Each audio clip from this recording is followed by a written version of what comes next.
कुछ कुछ होता है राहुल, तुम नहीं समझोगे। ये डायलॉग शायद ही किसी ने ना सुना हो या शायद ही किसी ने ना देखी हो काजोल की फिल्म कुछ कुछ होता है। भारतीय सिनेमा की प्रसिद्ध अभिनेत्री काजोल देवगन का आज जन्मदिन है। इस मौके पर हम आपको बताएंगे उनसे ही जुड़ी कुछ खास बातें। साल 1992 था जब काजोल ने फिल्म बेखुदी से भारतीय फिल्म जगत में कदम रखा और हम सबके दिलों पर राज करने लगी। 90s से लेकर आज तक काजोल ने हमेशा ही अपनी लाजवाब अदाकारी से हमारा दिल जीता है। दिलवाले दुल्हनिया ले जाएंगे की सिमरन हो, बाजीगर की प्रिया हो या फिर गुप्त की ईशा हो या कुछ कुछ होता की अंजलि, हम राहुल को प्यार में पड़ने के लिए दोष नहीं दे सकते। हाल ही में काजोल ने भारतीय फिल्म जगत में अपने 3 दशक पूरे किए हैं।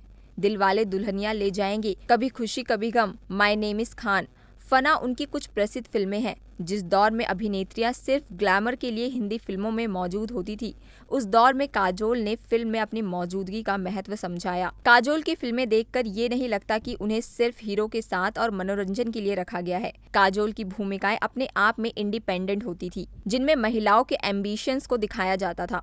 फिल्म दिल वाले दुल्हनिया ले जाएंगे इसका एग्जाम्पल है। जिस तरह से फिल्म में काजोल का किरदार, जिसमें सिमरन अकेले घूमने निकल जाती है, वो आज के दौर में मॉडर्न पॉइंट ऑफ व्यू से देखा जाएगा, क्योंकि हमारे समाज में आज भी महिलाओं की सोलो ट्रैवलिंग सामान्य बात नहीं है। एक कंजर्वेटिव परिवार में एक आदर्श लड़के के बारे में सपने देखने से लेकर अपने प्यार राज के लिए एक स्टैंड लेने और अंत में उसके साथ एक ट्रेन में सवार होने तक, सिमरन के रूप में काजोल एक सपने देखने वाली और लड़ाकू दोनों थी। और काजोल से बेहतर मेरे ख्वाबों में जो आए टावल डांस कौन कर सकता है। साथ ही काजोल के बिना क्लाइमेक्स में बाबूजी मुझे जाने दीजिए डायलॉग का मजा कहाँ आता। हमने पर्दे पर तो काजोल की कई लव स्टोरीज देखी है, लेकिन उनकी रियल लाइफ लव स्टोरी भी किसी फिल्म से कम नहीं है। जहां आजकल बॉलीवुड में ज्यादातर सितारों के रिश्ते टूटते जा रहे हैं, वहीं काजोल और अजय देवगन खुद में ही एक मिसाल है।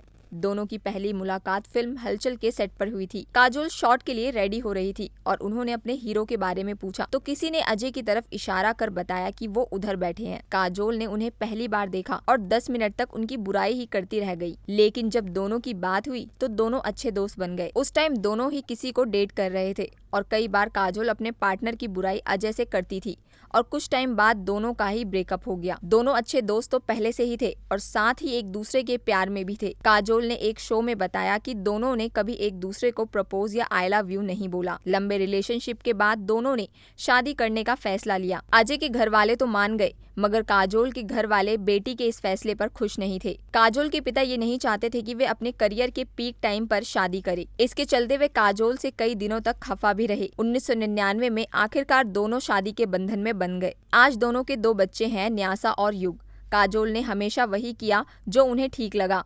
उन्होंने जितने भी फैसले लिए, चाहे वो सही हो या गलत, वो सभी खुद के लिए, और अपनी मर्जी से उन्होंने करियर के पीक पर विवाह किया और अपनी मर्जी से फिल्मों में ऐसी भूमिकाएं निभाई जो हिंदी फिल्मों की अभिनेत्रियों द्वारा कम ही निभाई जाती हैं। गुप्त और दुश्मन जैसी फिल्मों में काजोल द्वारा निभाए गए किरदार बिल्कुल लीक से हटकर थे। यह हीरोइन की ट्रेडिशनल इमेज को तोड़ते हुए दिखते हैं। इसी बदलाव के लिए काजोल को दर्शकों ने खूब पसंद किया। काजोल की सफलता इस बात का उदाहरण है कि आप में टैलेंट है तो आप कामयाबी की ऊंचाइयों पर पहुंच सकते हैं। इस रिपोर्ट में इतना ही। ये रिपोर्ट लिखी है हमारे साथी अदिति पांडे ने।